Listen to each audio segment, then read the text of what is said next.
commencer le direct.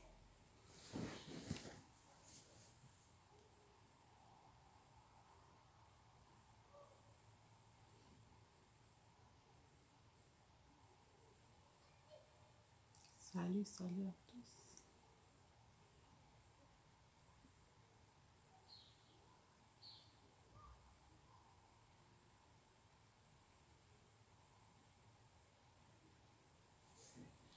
Salut, salut. Salut à tous, c'est bien moi la sirène d'Aune. Aujourd'hui, dans notre émission, comment trouver un mari de deuxième partie. Salut, salut, salut, c'est la sirène d'Aune. Aujourd'hui, dans notre émission, comment trouver un mari de... Donc, on doit un peu régler les sons ici, je pense ça. Ça, c'est... Dans micro, ok. Microphone, volume, ok. Je pense là, on a réglé les micros, je pense que vous m'écoutez bien. Salut, salut, salut à tous. Je dois un peu me rapprocher du caméra comme ça. Salut. Je un peu mon temps, j'ai tout fatigué le caméra. Ok, ça soit un petit peu. Ok, c'est bon.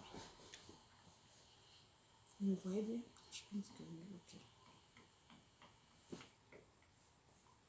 Salut. Salut, salut, salut à tous. Aujourd'hui, je suis là. C'est pour parler de notre émission. Comment trouver un mari numéro 2.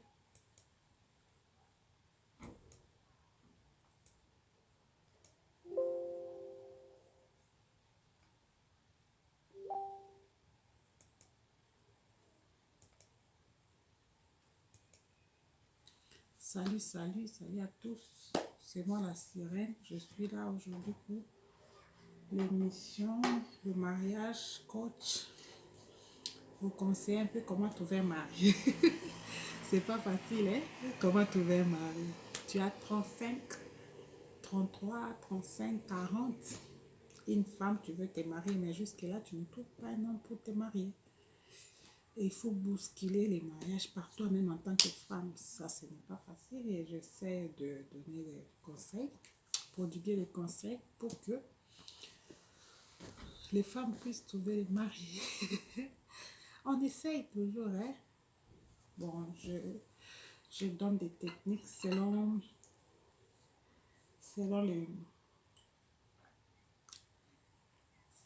mes idées, selon les magazines qu'on lit sur les conseils de marier et tout ça, on combine les tout. Aujourd'hui, c'est la deuxième partie de notre émission de la fois passée. On a déjà parlé de ça, c'était comment trouver un mari numéro 1. Aujourd'hui, c'est le numéro 2. Numéro 1, résumé, vite, on a parlé comment trouver un mari. La femme doit se faire jolie, la femme doit changer la coiffure, elle doit changer son look, relooking son habillement. Elle doit savoir combiner les couleurs. On a parlé de la morphologie, te faire jolie comme la fleur rose. La femme doit sentir la douceur. Ça veut dire elle utilise aussi un bon parfum qui peut attirer l'homme qui va le marier. Pourquoi non? Donc c'est un peu ça. On a parlé de ces différents points-là la fois passée. Et maintenant, on va entamer, c'était la partie extérieure. On a parlé de l'apparence de la femme. La femme va avoir de jolies chevelures, coiffures. Elle doit faire attention à sa coiffure. Si tu n'as pas trouvé le mari, bien sûr, tu cherches. Donc moi, je suis là pour aider les femmes à trouver les maris. Ce qui n'est pas facile, c'est presque impossible. Mais pourquoi pas? On essaie jamais.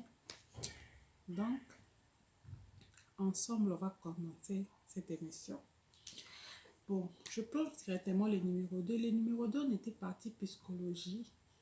Le numéro 2, j'ai dit que la femme doit trouver le mari.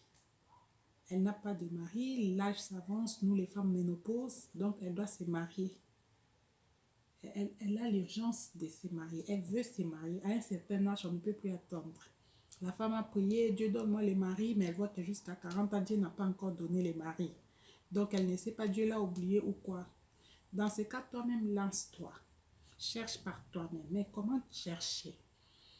C'est ça, je donne les techniques selon moi. Donc on était arrivé, notre deuxième partie, on débute maintenant par partie psychologie.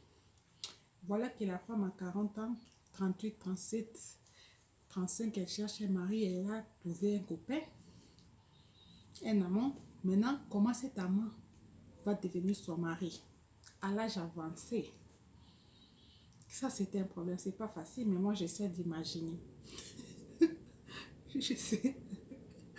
C'est comme une aventure. Hein? Ouais, ouais. La vie, c'est aussi comme une aventure. On vit, c'est comme l'aventure. Hein? Parce que si je suis là, je ne savais pas qu'un jour je peux être vivant. Donc, c'est l'aventure. C'est comme ça. Bon, en fait, ça commence. Allons-y. Yeah, c'est parti. Une femme qui cherche un homme pour le mariage à l'âge avancé, elle a enfin trouvé un copain. Le copain l'a apprécié. Je suis attirée par ta chevelure, tes cheveux, ta coiffure, ça me plaît, tu es jolie. Ton apparence, tu sens bon, tout ça là. L'homme a apprécié. Maintenant, comment ça va se développer? Ça, c'est la question.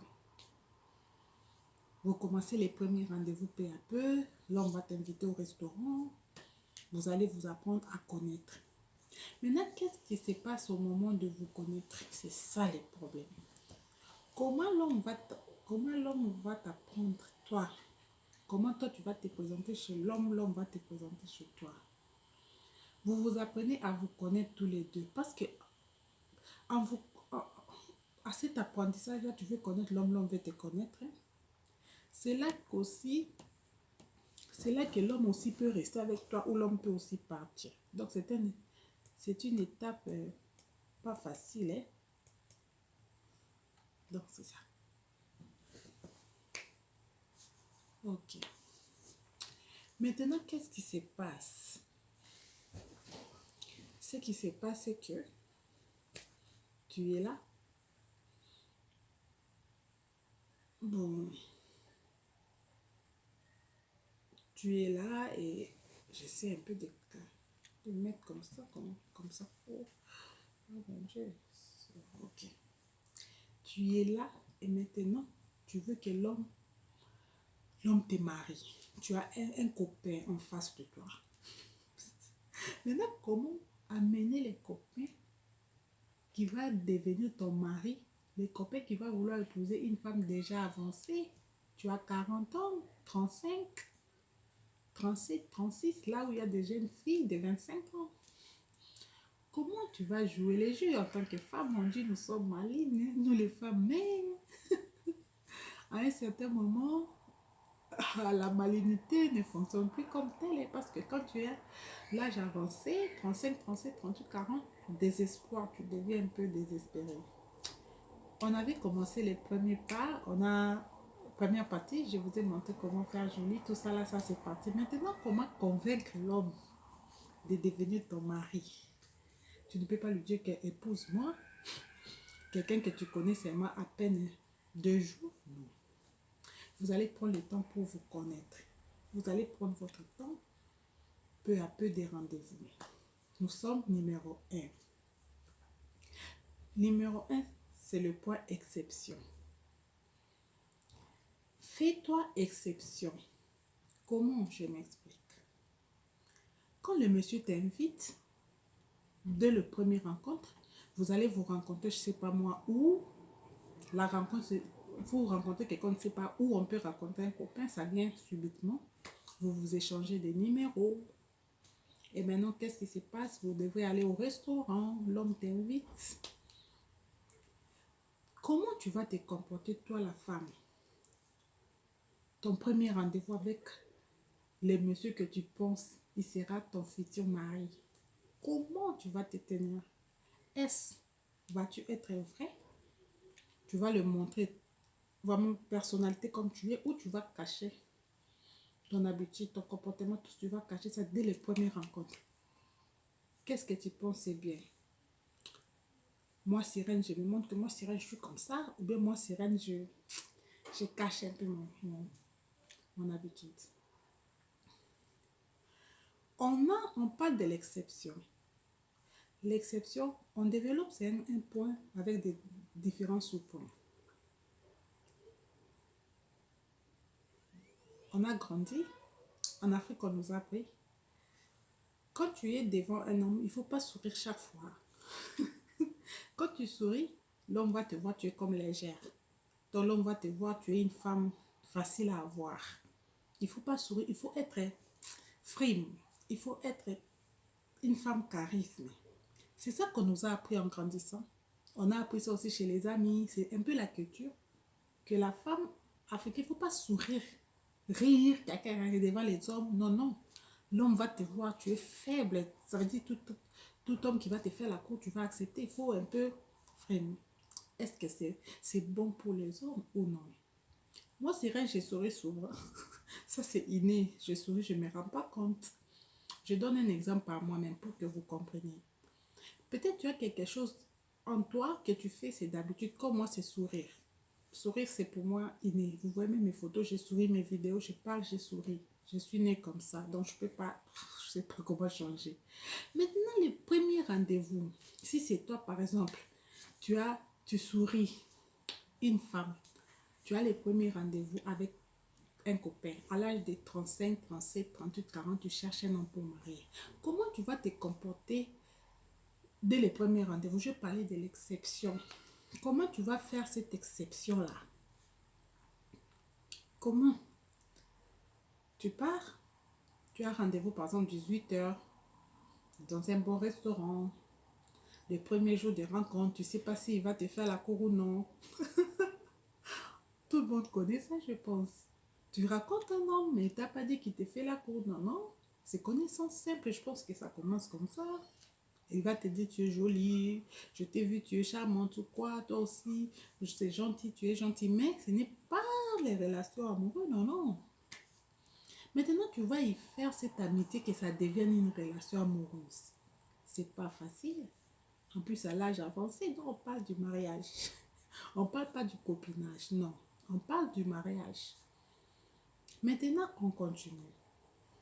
Tu pars au restaurant avec ce monsieur, le monsieur que tu penses il va être ton futur époux. Le comportement que tu dois afficher au restaurant, c'est quoi?